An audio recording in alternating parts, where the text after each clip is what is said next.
Hello, everybody. Welcome to a new conversation with the Three Geeks Podcast. It's Jason and Max here. We are joined by Richard. Is it Burgin? Burgin. RJ, yeah. Richard Burgin. How you doing, bud? I'm doing pretty well, Jason. How are you? I'm doing great. So I want you to tell us about yourself. Where are you from?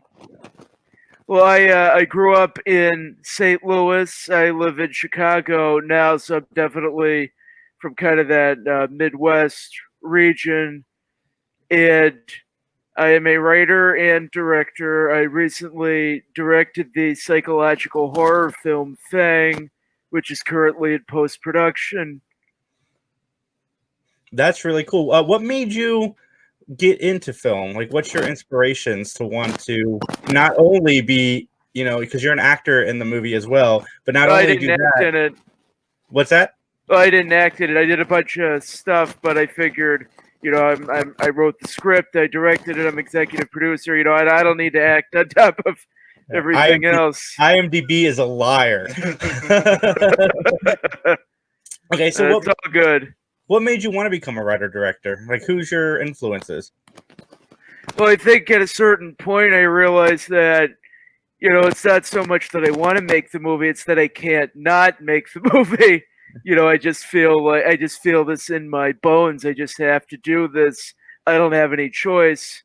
But I would say that the movies that really kind of unleashed this passion, or some might say curse, of making movies to me, I would say that when I was a teenager and I saw Psycho and The Shining for the first time, and that really changed my perception of what was possible to do in a movie, because before that I had mostly seen kids movies and stuff like that, and then once I saw that, I realized you could go to a much darker place, you can go to a more artistic place, and there are a lot of different things you can do beyond just doing like kind of the standard Disney type formula.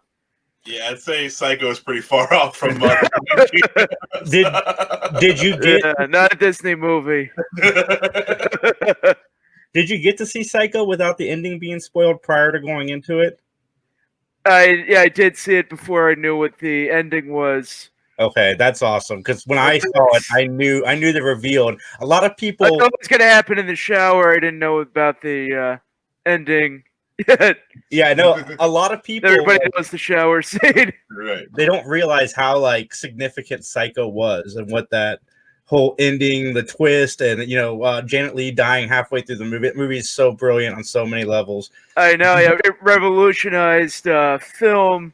Like, there would not be any R-rated movies today if it wasn't for Psycho. There's before Psycho and after Psycho, basically. But that's cool. So what's just tell us a little bit about, since it's a lot, like you said, you didn't want to act because you're wearing so many hats already. So what's that like? Like when you're writing the project, did you know like you were going to be the one to direct it, or did you have that in mind? Or then when you stepped into that role, did you did the other things just kind of fall into place, or how'd that go for you?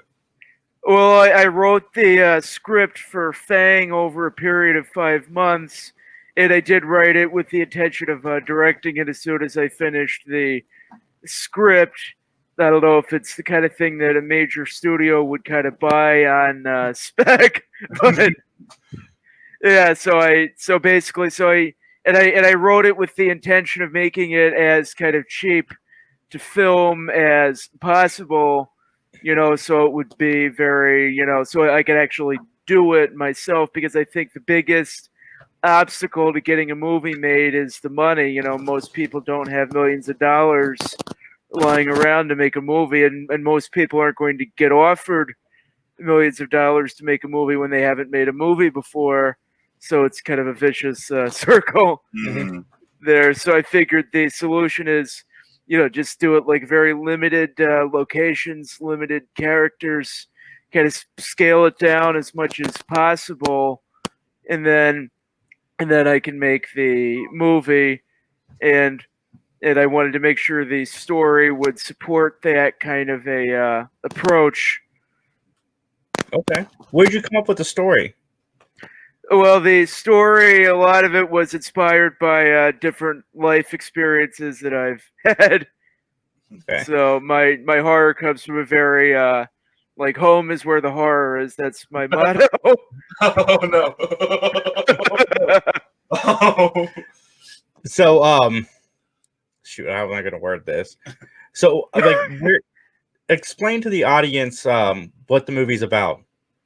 Well, Fang is the story of a young man named Billy Cochran. He lives with his mother, Gina, in Chicago, and Billy is a janitor with undiagnosed autism, so he has a lot of problems relating to the people around him, and that causes a lot of stress in his life that he has a hard time putting into words.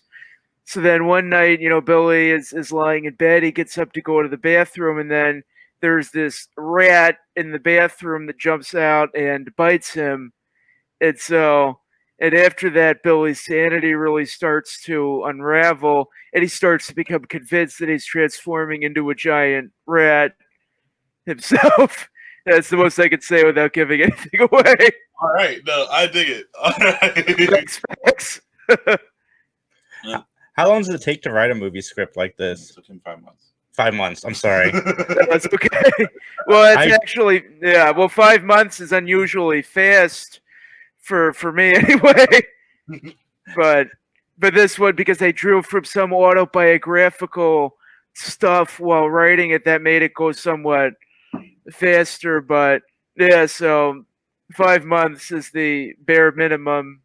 I would say get it done. Possible turnaround. What's it like putting personal stuff about you into a script? How does that feel? Well, from a purely pragmatic perspective, it's easier because then I don't have to use my imagination quite as much. It's like, all right, I know how this scene is going to play out because I've been there literally. But from a more emotional perspective, it could be challenging because then I end up kind of reflecting on myself more and kind of thinking about these different experiences. And I don't always like to kind of relive some of those darker moments that I have to draw from. Okay, so you were a screenwriter also on the short The Identity Club. Can you tell me about that? Well, that was a movie that I made. I think I filmed that in early 2017. We did that over a couple of days in St. Louis, and the premise of that is that it's about there's this organization where people are celebrity impersonators, but they have to literally live the life of the celebrity that they choose to impersonate, including dying as they do, like at the same age and circumstances. So if you're John Lennon, then you have to get killed when you're 40. Interesting. That is definitely an interesting take. Oh, thanks. It's a really, really crazy looking fandom. Like, I don't know. That's interesting. Thank you. Yeah, no, it's definitely. I think when you're, like a fan of something, you could really kind of take that to the extreme. Sometimes, like I think especially like over the last 10 years with the internet, fandom has become really, this really huge and powerful thing. So I think that, at least I try to look at that somewhat critically and say that, of course it's great to be a fan of something, but you also, have to kind of look at, even all of my favorite movies, like I try to find something wrong with them, like try to find, like, okay, this part, maybe this could have been a little bit better. So, because I think that's how you're, like, as a filmmaker, you really need that kind of edge to, with your own work. So you're not worshiping anyone or condemning anyone. You just have to be kind of honest about, like, all right, how good is this? Which it's easier said than done, to be honest about that. And it's fun to be a fan of something. Like it's easy to kind of get lost in something, and yeah, but you also don't want that to affect your own personal, like if you're a writer or anything like that. The judgment, yeah, absolutely. But no, that's super cool. Oh, thank you. In your writing process, like and then this is just because I'm an amateur, we'll call it amateur writer. I'm gonna throw the parentheses. Well, everybody is at the beginning. You're gonna become a professional soon. Mark my words. But like when you're getting started, or the start is the hard part for me, and then like when it's over, how are you just like not overly critical of yourself? Like is there like a metric that you put for anything that you like try to keep to, or what do you do to kind of separate yourself from your work? Well, I would say that I can be pretty critical of myself. I think probably the bigger problem for writers, most writers I know, is not being critical enough. In some cases, just like thinking that, oh, I wrote this and this is so brilliant and insightful, and then so I think it's important to actually be able to step back and kind of say that, okay, well maybe this isn't quite as brilliant as I thought, and you have to be, I think, really kind of relentless to kind of just pare it down so you get the bare essentials of what is needed for each scene and kind of the script as a whole, so there's not any kind of and there are some scenes where it's unnecessary but fun, and then you have to think about well, how do I take the fun stuff and how do I make it more essential to the overall movie. All right. What would you recommend for somebody getting started in writing? Did you take some classes for it specifically for film writing, or did you do it yourself? Oh, I took a generalized creative writing class in high school, and then I also took a film class in high school. Other than that, I haven't taken any classes on it. I think that the best advice I would give to somebody who's starting out at this is give yourself time. It takes several years to get really good at it, and that's universal, regardless of how much talent you have. It's not a race.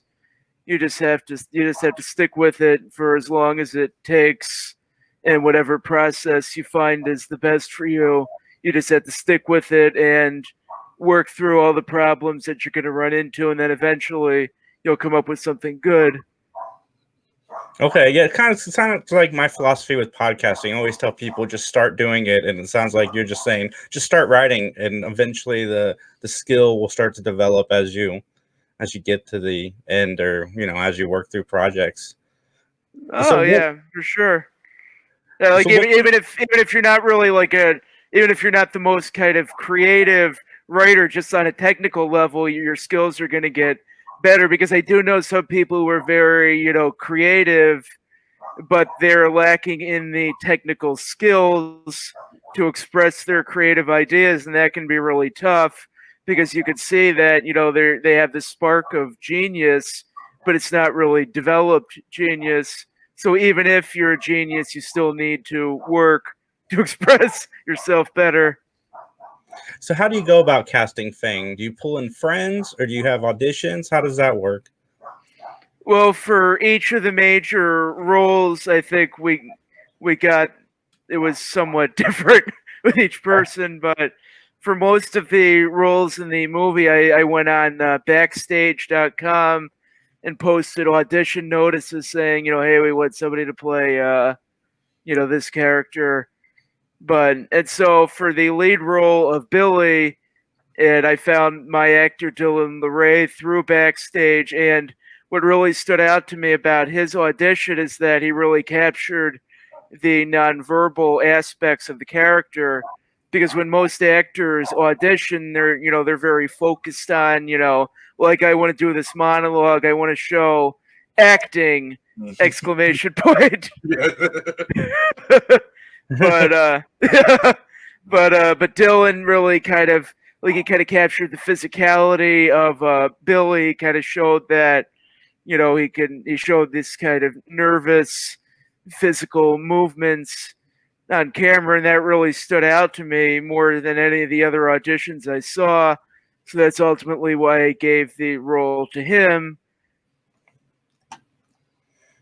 And and I guess and then for the other roles, well, Lynn Lowry played Billy's mother, Gina, and you might recognize Lynn Lowry from different cult classics like The Crazies and Shivers and Cat People, which she acted in back in the 70s and 80s.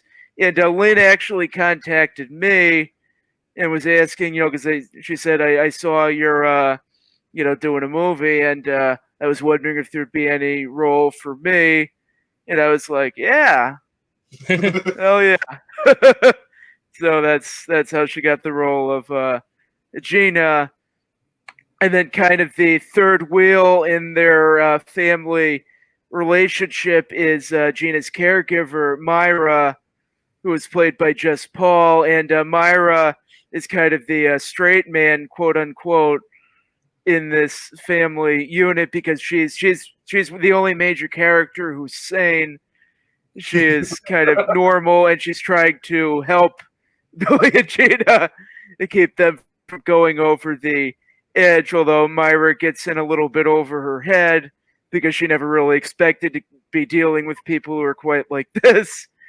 And the way that Jess got the role is that it's like, I was on Facebook, kind of friend requesting different people, and then I friend requested her, and then she sent me a message saying, do I know you or do you know my work? And I was saying, well, no, I'm just, friending different people. I want to get more friends on here. So then we started talking about, our different projects that we have going on. And then I told her, I'm making a movie, Fang. And she was like, oh, that sounds really cool. And then, I'd like to read the script, what it's done. And then, so I sent her the script. She was like, oh, I love the script. I want to play Myra. So that's how she got the role. So it was, casting was definitely a different process for everyone. And that's pretty cool too. I mean, like, thanks. I always assumed that, like, you hired a casting director, or you are the casting director. The casting director too. Yeah. and then one of my many roles. See 50 people, and then like they're all just headshots at the end of the day, and you like pick one. Like, it's really interesting that it happens in all sorts of organic ways. You did do a casting call kind of thing, but also like, hey, someone just called you up out of the blue, like, I would like a part in your movie. You're like, okay. That's really cool. Well, thank you, Max. Well, I think that if it's like a bigger budget studio movie and you're auditioning for like a minor role, then yeah, you have to go through a process like that. Although I think that for something like this, it tends to be more informal, or at least it is with me. I like to think I'm not an unapproachable guy. I'm pretty down to earth. I don't feel the need to kind of lord my title over anyone. So if somebody says, hey, I want a part in your movie, I'll try to figure out, maybe I could find something for them. If they want to work with me, that's, they're halfway there already. That's cool. So what is the post-production like? Because you said you're into post-production now? I am, yes. Well, post-production is a way of taking longer than you expect it to. But overall, it's been going along smoothly with some hiccups along the way. Each time I watch a new edit of the movie, it's mesmerizing to watch. And, even with some of the issues that we've had to work through, you could still see that we have the bones of a great movie in there. And the more we kind of polish all the crap that is clinging to the bones, that it's going to be a goddamn masterpiece when it's done. That's really cool. Do you have an idea of when it's going to be released? Well, we're probably going to have an online premiere sometime in November. The original premiere date was October 25th, but it looks like it might take a little bit longer than that for the movie to get finished. So it's probably going to come out, released premiere sometime in November, and then after the movie is finished, we're going to try to get a distribution deal for it. So sometime next year, you'll see Fang more widely released, most likely through streaming. Like Netflix and Amazon Prime would be our top targets. for distributing Fang. Are you going to try to submit it to festivals? Well, I think this year with the whole pandemic, the festival situation is up in the air. So as of now, we're not planning on submitting it to any festivals. But if there are festivals that are interested or that I think the movie would be a good fit, then I would submit it there. I think it would be fun to have that kind of experience, just to see it playing up on the screen and then go to the after party and everybody was like, oh, wow, you made this. And I'm like, yeah, I did. Well, I gotta say, I cannot wait to see this movie. You said thank you. Hopefully November. Hopefully November.